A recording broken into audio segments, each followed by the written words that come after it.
Hi, everyone, and welcome back to Not So Civil Engineers. I'm your host, Sam Moriarty. And I'm Maggie Rodriguez. And today we're diving into a topic that sits at the heart of so many of our conversations this season: representation in STEM. And we're really excited because we have an incredible guest joining us today, Rajiv, who is a professional engineer and team manager at TAI. Hello. Hi, How are you doing Rajiv. today? Howdy. How are you doing? So I met Rajiv through work. So he was a consultant at my command in North Carolina. He did commissioning work there. Thank you for joining us. We appreciate it. I know you have some good input about this topic because we've had conversations about it before. So we're excited to hear from you. Yeah, thank you so much. I'm excited to be part of the podcast and to give my insight. What is your title and what kind of engineer are you? I am a division manager at TAI. I manage the commissioning and quality control portion of TAI. So what I'm doing on a day-to-day basis is testing systems and ensuring that new construction projects with their HVAC systems, mechanical systems, electrical, plumbing, everything works the way the end user expects it to work. Before projects get turned over, I go in and just test all the systems to make sure, is it okay? Is this something you can live with? If not, how do we get this remediated and rectified so that it will work? So representation is obviously super important to myself and Sam. That's the whole reason we started this podcast. We really care about seeing representation for ourselves in STEM. I know we both have a lot of mentors and examples for us in our fields. Seeing people like us is really important. And I think through this episode, some of our main themes that we want to talk about are not just representation, but thinking about equity, inclusion, while also recognizing some of the barriers that people face that have existed for a really long time and are still prevalent today, as well as how do we, even as white women, be better allies. So, Rajiv, before we get into the bigger systemic conversations, we want to start with you. Every person who ends up in STEM has sort of a different origin story, and understanding that context is going to help frame the rest of this conversation. Let's go back a little bit in time. Rajiv, will you tell us a little bit about your background, maybe even what your upbringing was like and how you first found your way into a STEM career? What was your childhood like? Do you remember how you first became interested in being an engineer? My father's Indian, my mom's from El Salvador. Both of them were college dropouts, so they never got to live the dream of getting that degree, and they always wanted to provide what they could for their children. There was a heavy expectation that I would be in the STEM industry, whether that was medicine or engineering. There's a joke in Indian culture that if you can't be a doctor, you're going to be an engineer, and couldn't be a doctor, so I'm an engineer now. What about lawyer? Was that anywhere in the mix? Lawyer was third. Oh, okay. Got it.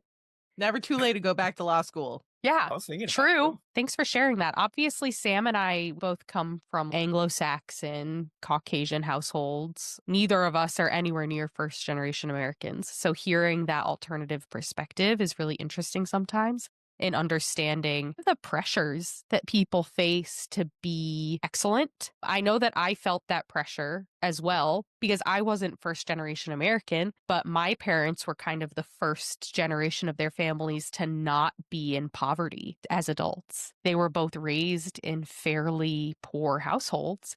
So being able to provide their children with a better education put all of that pressure on us to really rise to the occasion. I think I've shared this in a past episode before, but neither of my parents went to college. My dad was a high school dropout. And I think for my siblings, very similar to you, Rajiv, like your parents want so much better for you. And I think that's part of that old American dream of pushing the generations forward. And now thinking about us in the future and when we have families one day, like we want a better future for them as well. It's so funny though, because just a little Maggie mom tangent, as I always do, I've almost like gone the opposite direction where I so don't want to pressure my kids and make them feel like college is the only route. Because like my husband didn't go to college. He's blue collar.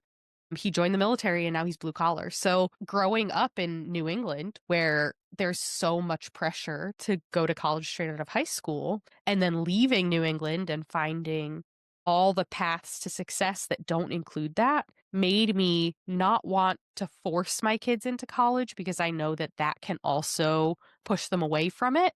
So it's a very delicate balance once you actually have like small humans to figure out where you want to fall on that spectrum of trying to encourage them to value education, but not push it down their throats and make them want to resist. Rajiv, did you have any moments in your childhood where you really didn't want to do engineering? So I did love math and science, but there were times where engineering wasn't my cup of tea. I think from a young age, I did want to be some kind of engineer, but there was a phase where I was really passionate about marine biology and I wanted to get into that. Every kid has a dolphin phase. It's so good. It was great. Sea turtles were mine, not dolphins, but I loved it. And I worked up all this courage. My dad, very tiger dad. I don't know if you know what a tiger parent is, but is your stereotypical aggressively overbearing Asian parent. I'm thankful for that. But back then I was not so much. I worked up all this courage to be like, here's an outline, almost made a PowerPoint about why I wanted to go into marine biology. He shut it down so fast. He was just like, you're not going to make any money off of this. Be real. It was discouraging.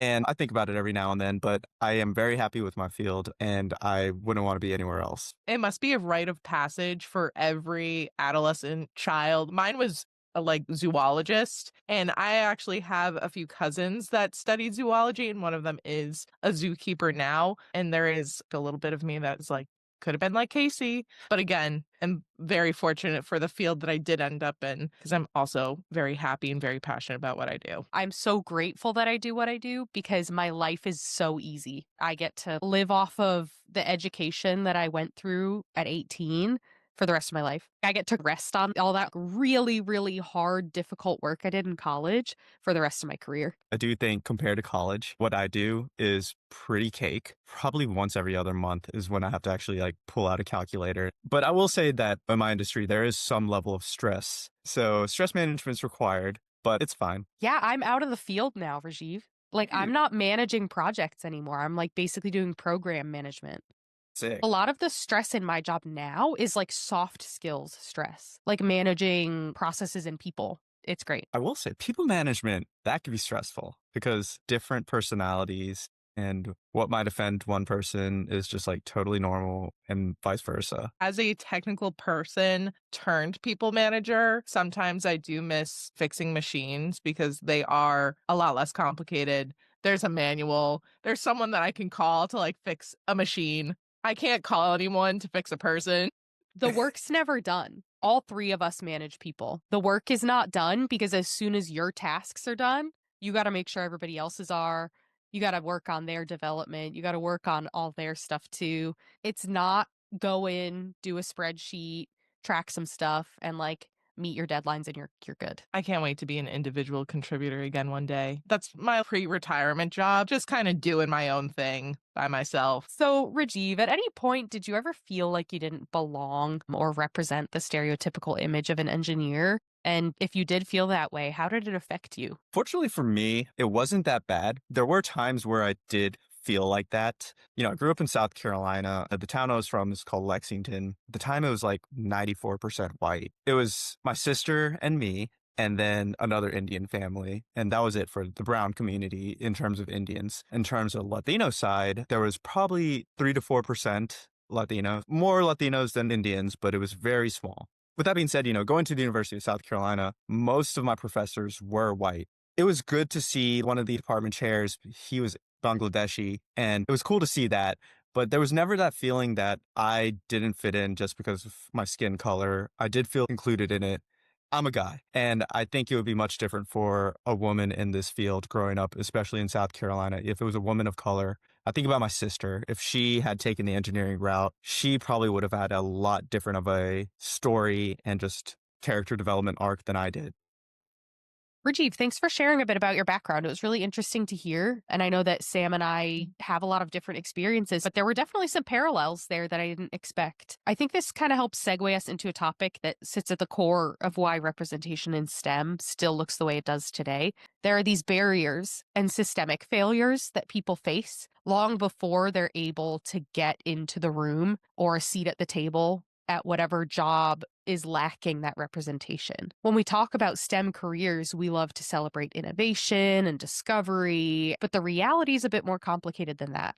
There are systemic challenges baked into the process from who gets encouraged early on in school to go into science and math careers, who has access to advanced coursework at schools that have AP classes versus schools that do not offer them. There are academic extracurriculars, the programming that schools offers, the budget that schools have. There's mentorship, financial resources, and support systems. Like we talked about earlier, it all depends on your family and your family history and what region you're from and all of that. Even once you're in the field, there are cultural barriers and biases and workplace dynamics that shape people's experiences in ways that often go unseen by those that don't experience them every day. These aren't just one-off stories. They're patterns, and we have data to back up what we're saying here. Before we dive deeper into some of our personal experiences, I want to paint a picture of what the data is showing for representation in STEM. Women make up half of the US population,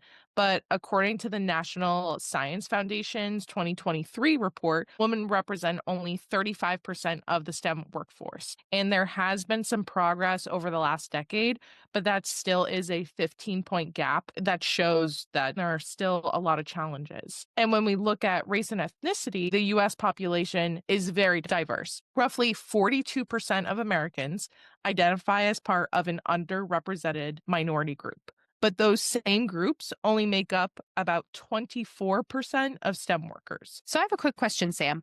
Do you know what the National Science Foundation consider STEM? What all is included? Is medicine included? Do you know? STEM is science, technology, engineering, and math. So medicine is not included in that. It's not part of science?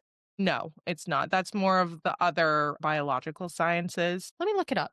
The National Science Foundation defines STEM broadly to cover mathematics, natural sciences, engineering, computer and information sciences, and social and behavioral sciences like psychology, economics, and sociology. It's a diverse list, including fields like chemistry, life sciences, geosciences, physics, astronomy, and specific technologies linked to these areas, generally excluding clinical health degrees like MD and nursing and some business degrees. Thank you. Another underrepresented group that we may not always think about is even disabilities. There are about 10 to 12% of working age adults that report at least one disability, and only 3% of those are represented in STEM careers. I also want to acknowledge another part of this conversation because representation doesn't tell the whole story.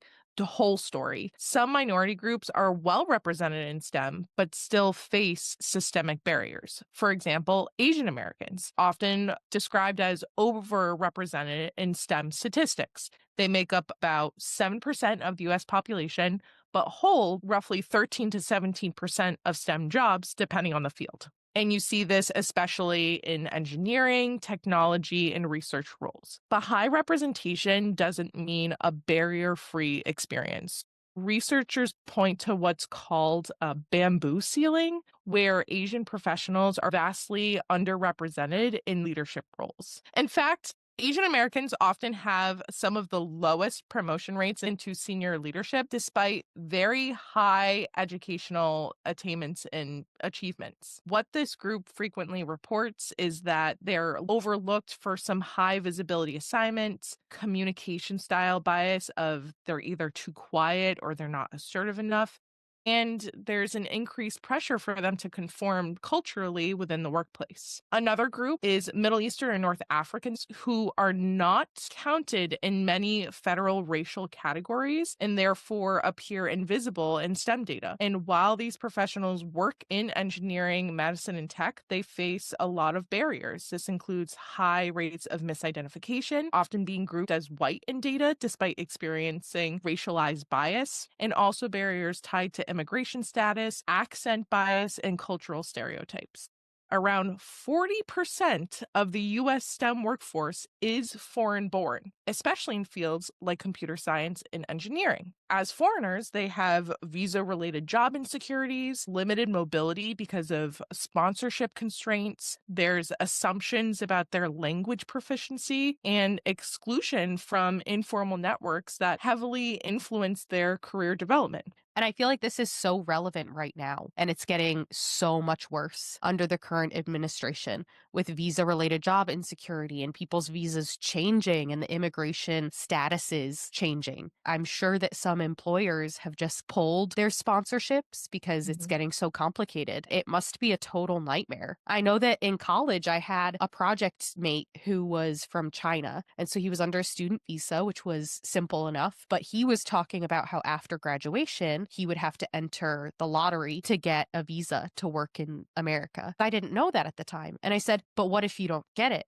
And he said, well, then I have to go back to China or I have to get a job in a different country. And I obviously had never had to look into that. So I had no idea that there's a chance that even though you go to college in the States, you get a great education, you do everything you're, quote, supposed to do, you still might be out of luck when it comes time to try to start your career. Yeah, one of my really close friends, Carla, studied chemical engineering. She had a 4.0 GPA, but she was from Ecuador and she was put into that lottery. She had worked here for 5 years after going to school here for 4 years. So now she's been in the US for 9 years. She's created this community, all these friends. She found out in April that she had to be out of the country by July 1st. It was insane. Thankfully, her company had a office in Toronto, so they were able to transfer her to Canada, and she's still there now because the Canadian immigration policies are a little bit different. But I just can't imagine for her how difficult it must have been to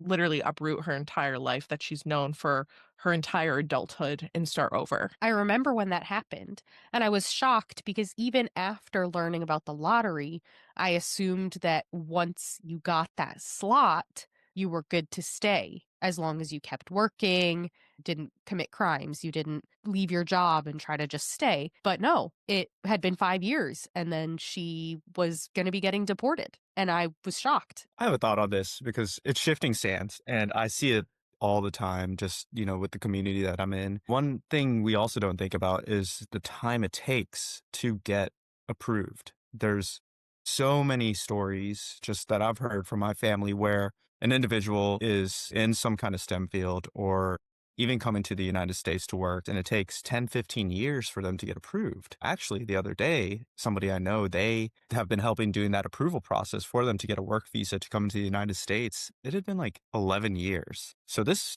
couple, they were trying to come in their early 40s. Now they're in their early 50s, and they're not able to do the same amount of work that they were previously thought to have been able to do. I understand that there should be some kind of process to get into the United States, but I think right now it is kind of flagrant with how certain countries are easily able to, while others aren't. It's a tough situation. And then the H-1B, one day you can feel like you're safe, like your friend Carla, and the next day somebody in the top of the government is like, nope, they're out of here. We lose so much talent to that. You look at the Hyundai scenario in Savannah, Georgia. South Korea was planning to put so much money in. They brought talented South Koreans into the United States to help build this plant. And then the Trump administration got them iced. And so ICE came out there, was arresting all these highly trained, highly skilled professionals and putting them in these border prisons sick. And so now you're also hurting the United States in their terms of growth and becoming a better country. It's ugly what's happening. The part that kills me, even like logically, is let's bring labor back to America. Let's bring manufacturing back to America. And then also on the flip side, also let's get rid of all of these people who have been establishing manufacturing in America and skilled labor in America. They are two sides of the same coin. You can't do both. China has manufacturing capabilities that the US will never have unless we bring in resources from China. It doesn't make sense to say both of those things. And even thinking about investing in the people here, right to your point, let's bring manufacturing back to America, let's grow our talent, but at the same time, dismantling some of the systems that we have in place or the organizations that we have in place that help develop people, like the Department of Education. If we want to build our own skilled, trained, competent professionals. We need programs and organizations like that to lead the charge on it. A lot to fix. So, Rajiv, as the child of immigrants, do you feel like you have seen bias or stereotypes play out, whether they be overtly or subtly, in academic or workplace settings that you've been in? And if so, how do you navigate them? I'm going to use my first curse word here. Yeah, I have. I was thinking about this question and prepping for it, and I wanted to give two anecdotes, one while I was young and then one while I was old. Old. Old. The ripe age of what? 30, 31? 35. He is old, Sam. Wow. Oh He's my old. God. Yes, yes. Yeah. Brown don't frown. Just like Brown black. don't Whatever. We don't. Are you sure it's not that touch up on the camera? Yeah, think it's it it's is. the You're not supposed to reveal the 100% secrets. touch up. I have that at like 120%. I did get some lip injection before this just to, really spruce Just to everything look up. extra juicy Yeah, for the pod. I was stressing. Had to look good. But before I answer that, going back to the technical aspect and people of color not necessarily becoming leaders, there is that stereotype and that bias. For the longest time, I was told, hey, you're just not ready yet. And the first year, sure, I understood. I'm younger. I'm a little lackadaisical when it comes to how I work. And then the second year it came up. And even when I was interviewing for a company I work for, one of the questions they asked me is like, where do you see yourself? And I did bring up the fact that when I went to the website, looked at the leadership page, I asked my direct report, I was like, what do you think I noticed? And he's like, yeah, we're all white. I was like, yeah. I told him I want to be on that leadership website, just show that diverse Americans, people of color can get to that level, because it is true. A lot of times your worker bees, hardworking individuals that are of color, they just stay where they're at because, it's kind of like, we know they can do it. There's this level of conditioning where we're almost scared to be extra and put our voice out there. If I could give any advice, sidebars, like fight for what you deserve. But with the bias and stereotypes, when I was at Lexington High School, I mentioned it was predominantly white. I had an opportunity to go to a magnet STEM school. We're doing the application process, turned it in, and I got rejected. They said one of your teachers gave you a bad recommendation. I knew who I gave the recommendations to. I asked everybody, and they're like, no, I gave you a glowing recommendation until I came to her.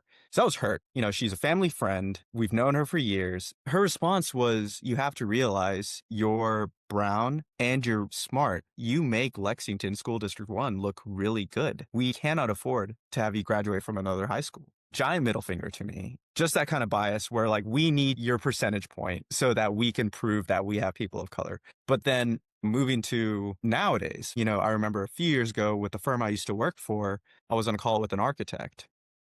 And, I have a pretty flat accent. I grew up in South Carolina. God bless the fact that I don't talk like that. I don't have the drawl. But I'm on this call with this architect. We get off the call. I walk over across to my buddy's office. He's like a senior project manager, and he gets a call and he's like, oh, it's the same guy. Puts it on speakerphone. The first thing the guy says is like, I saw that name and I thought I was going to hear a guy, and imitates the Indian accent. My jaw dropped. The guy who was answering the call, his jaw dropped. But like, you see that where like, just because I have an Indian name or just because somebody has a Chinese name, they think that they're going to fit that stereotype. They sound like this or they are like this. We got to get out of that mindset. Yeah, that's not great. I read a book. It was written by a Black woman, but her parents gave her a name that sounded like a white man. She was getting into interviews just because of her name. And then when a Black woman walked in, they were stunned. I have mixed feelings about it because I do understand, especially as a Black woman, you're going to have to go above and beyond. To me, there's such a strong spirituality to a name. And I think about this whenever I think about when I do want kids, one being mixed. Are they going to have Indian names or are they going to have Latino names? I have decided that I want them to have a name from my culture at the very least, just because they're so pretty. And I don't want to gentrify my kids just so they have that cheat code to get where they need to be. I don't think that we should have that requirement where like, hey, I should give old Tom Bonsle here the name Tom so that he can be white showing and be able to get in and have better opportunities. So there's something needs to change where, we're not just looking at the name and saying, okay, yes or no. Yeah, absolutely. Because to your point, that's cultural erasure. A lot of names for children are from families. So now you're also erasing this whole legacy that was the family and your ancestors before you. So I completely agree with that sentiment. Now that we've talked about the barriers and systemic challenges, we want to shift into why representation really matters, not just statistically, but emotionally and professionally. Seeing someone who looks like you or comes from your community or shares part of your identity, it's more than just symbolic, it's validating. It influences confidence, your persistence, your determination, and whether or not you could picture yourself in certain career roles. And I don't think representation just impacts individuals. I think it also impacts things like innovation because diverse teams make better decisions and they challenge assumptions and create solutions that reflect more communities. And so, Rajiv, we'd love to hear from you about how visibility or the lack of it helped shape your journey in your professional and personal life. Who inspired you? Who mentored you?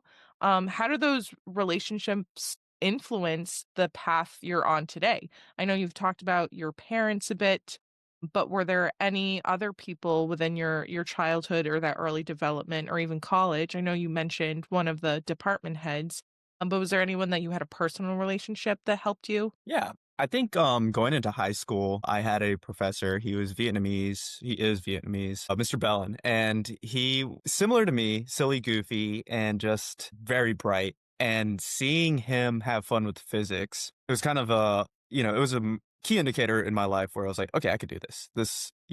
He's having fun. That's exactly what I want to do. Let's have fun. In college, Dr. Khan was a godsend. You know, I wasn't the best college student. I was very much C's get degrees. Let's just rock it out. And he was one of the few individuals that really did see the potential in me. And he would encourage me anytime I saw him. One of my best classes was the class he taught. It was fluid dynamics. And just getting that encouragement was really helpful. And then transitioning over to a young engineer, my first career was with Westinghouse. And even though it was a cog in the wheel, it was a very diverse company outside of my team. And there was individuals of so many different backgrounds and ethnicities. And I got to know all of them and just learn from them. And it was really helpful and made me realize I'm not so different. We can all do this. Just having more diversity in a company does make a young engineer that's of color more ready for it. Is there any specific piece of advice that sticks out to you that anybody who you saw as a mentor gave you?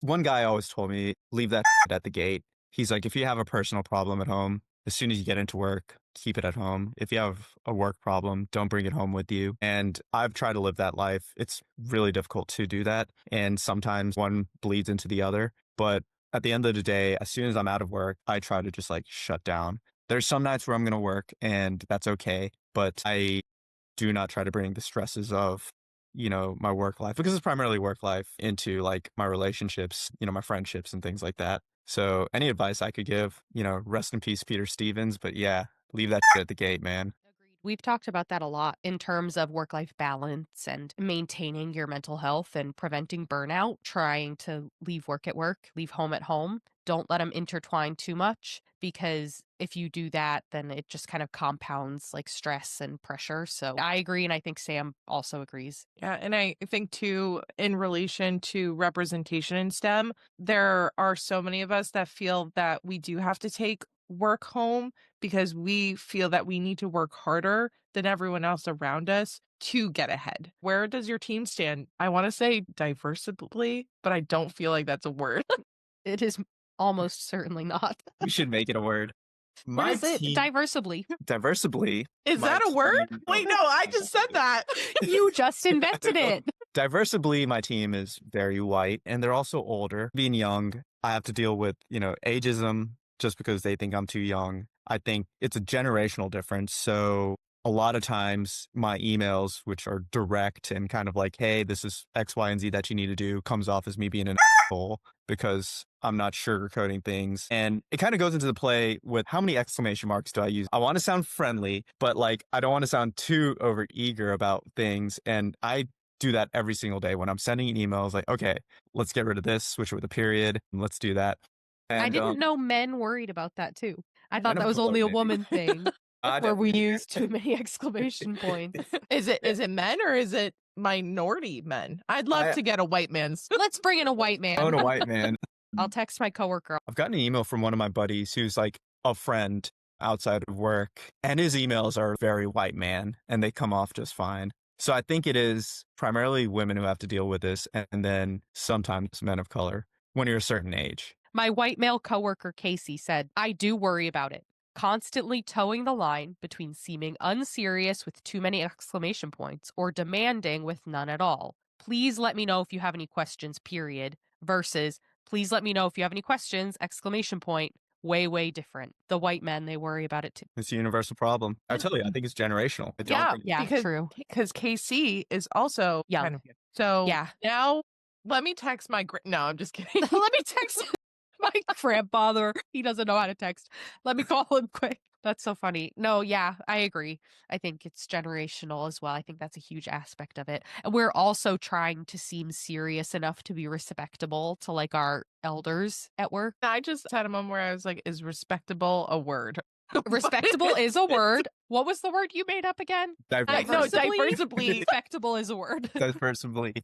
Rajiv, how did seeing or not seeing people like you in STEM influence your confidence and your career path? Seeing people really did motivate me. Made me feel comfortable. I think something that's a lot of people of color will probably have concerns with. Some people don't. I don't want to speak for the entire community, but like if I'm in a room filled with like white people, it is kind of like Get Out vibes, if you've seen the movie. Is that how you feel right now? No, you guys are cool. Two white women. But like seeing somebody else that I can relate to, even if they're outside of my culture, they're just like diverse. It helps. I will say those times when I did not see anybody that aligned with who I am motivated me. And a lot of times I was like, dude, if they can do it, I could totally do it way better.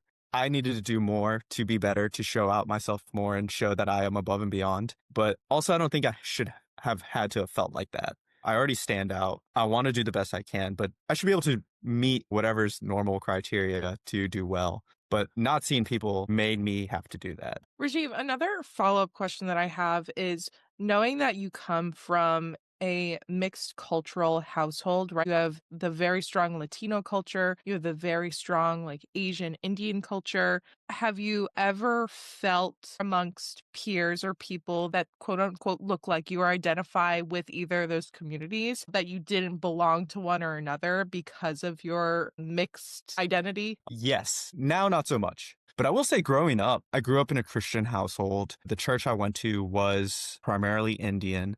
Like, dude, pickup game of basketball, I would get picked last sometimes because I was an Indian.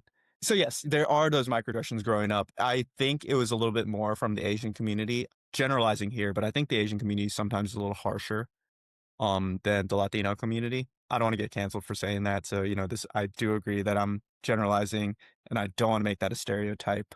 The Latino culture was always welcoming and treated me like I was one of their own, which was awesome. And I think they do that with anybody. I was wondering kind of the same thing about whether you felt welcomed in the communities. I know that I've seen a lot on the internet of mixed, like black and white people saying that they don't feel black enough for the black community, but they're not white to feel like they fit in with the white community. So I was curious as well about whether you felt included in those communities. And it's interesting to hear that it impacted you as well with your mixed nationalities. Yeah.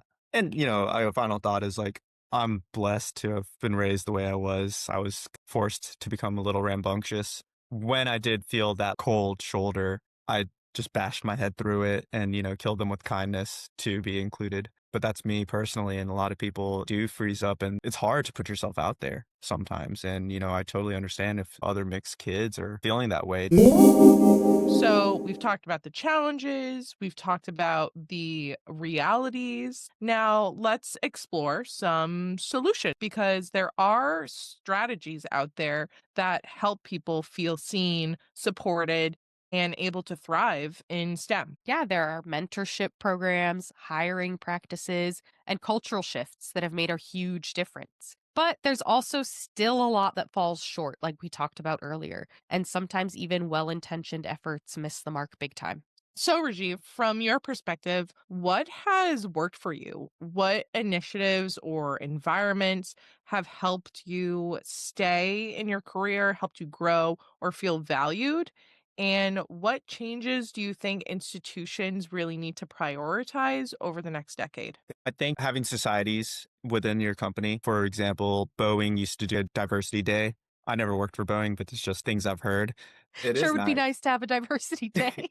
But having clubs or get togethers with diverse group of people, that'd be really nice. My company doesn't do it right now, but I have been part of companies that do. And it makes you feel like you're not just the token there. Community outreach, something I should be doing more. It's outside of work, but just being a professional that is a man of color and doing youth outreach, especially in Baltimore, there's huge problems with lower income schools down here and just like kids just not getting the attention that they deserve from their parents and, the school systems being as crazy as they are. So one of my goals personally is to like start doing that kind of youth advocacy and just helping out the kids because they're our future. Things that have worked are a path to leadership. I'm not saying every person of color needs to be a leader. I think they have to prove themselves. But statistically speaking, a white male counterpart is more likely to be promoted above. Scenarios like that have happened to me. My buddy and I, we both got a raise. We are very open about how much money we make. And his raise was $12,000. Mine was $2,000. And we were at the same level. So make it equal. Treat everybody the same. I think just having the personality where you want to show that you can do better, just be hungry, just keep on trying to do the best that you can do. And then at the end of the day, if you're not getting what you need, I don't think that there's any value in being loyal to a company. It's a you pay me kind of world. Go get that bread. Go somewhere else where you are going to be valued. During my interview, I was asked, "Hey, I noticed you are a 3 to 4 year guy. Why?" And I told my boss exactly that. I was like, I'm going to stay with the company for as long as I feel like I'm getting treated fairly and I am in a good path. The minute I feel like I'm not getting what I deserve is the minute I leave. And I gave him that story about the raise. I'm grateful for my company. I think they do a really good job. I don't really have any qualms with them besides, like normal work drama. And they recognize that. And so being in a company that is supportive of diversity, being in a company that is about wanting to promote just the best talent, not just a number, is super important to me. So, Rajiv, what changes either in education, hiring, workplace culture, company outreach to minorities would you like to see happen and improve over about the next decade? In terms of company outreach, I think it is important that companies take the time to outreach just to be a better community player, but then also having diversity programs internally to the team just so people could learn. In terms of education, I think it's tough. I like the idea of affirmative action, but I also don't like that feeling of being given a slot. So there needs to be a balancing act. Schools need to also teach about diversity and teach about different cultures, maybe tone it down with the US history and do a little bit more of world history. But I'm very globalist. And I think learning the mistakes of the entire world is helpful for building a better future for the kids. It was funny to listen to you talk about affirmative action because I don't have super strong opinions on how affirmative action is administered. I think that it's something that's important. And that's pretty much the extent of my knowledge about it. But I will say that when I was in college, I also had some of the feelings that you were talking about. My class was like 30 or 35% female. And I did wonder sometimes, did I really earn my spot here? And ultimately, it didn't really matter because I rose to the occasion and I did really well in school. I was the right choice to be there. But in those earlier years, I also experienced that question of, did I get in here because I deserved it, or did I get in here because I'm a woman? It's tough. I was definitely an affirmative action pick, and I told you C's get degrees, so I wasn't on that side where I deserved it. So I did think, did I just make it to South Carolina because of that? But rose to the occasion after graduation, and we just need to look at how to make it better because right now affirmative action's shot down to the ground, and I think we're going to lose a lot of talent of people who don't have the opportunities that we do have.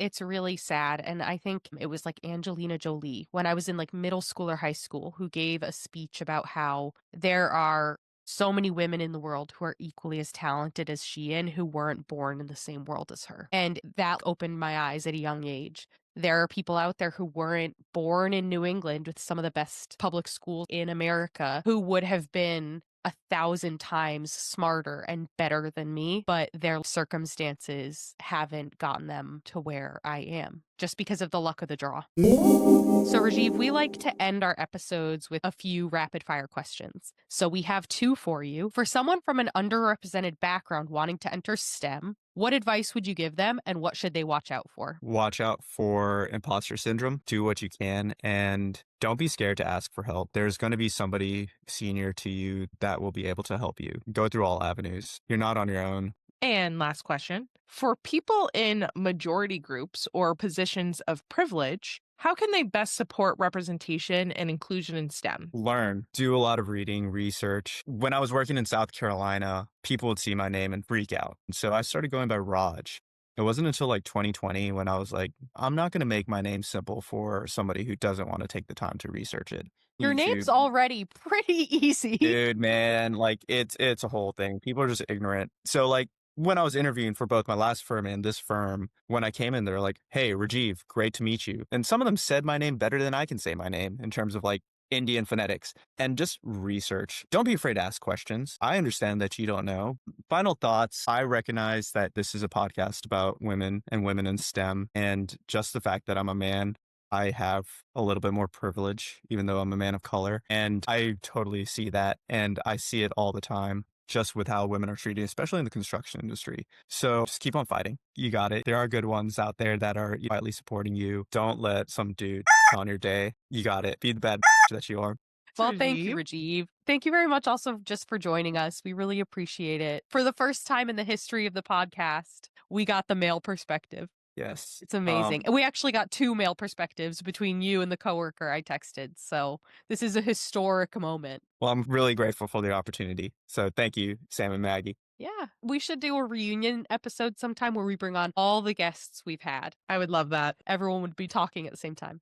Thank you all for listening to the episode. We hope you enjoyed it. Subscribe to our YouTube channel at Not So Civil Engineers. Follow us on Spotify. Follow us on Instagram at Not So Civil Pod. Share this episode with people that you think might benefit from listening to it, whether it's another woman, someone in a minority group, or a white man that you think needs to do better. If you are interested in guesting on the pod, feel free to email us at notsocivilengineers@gmail.com, or you can DM us on Instagram. Join us next time as we talk about collaboration across disciplines. I know a lot of us working in STEM, it is not just work in a silo. We work with a lot of different people with various different backgrounds and departments. So we look forward to chatting about that next month. Thank you all again for listening. We'll talk to you next time. And remember, keep it civil, at least a little.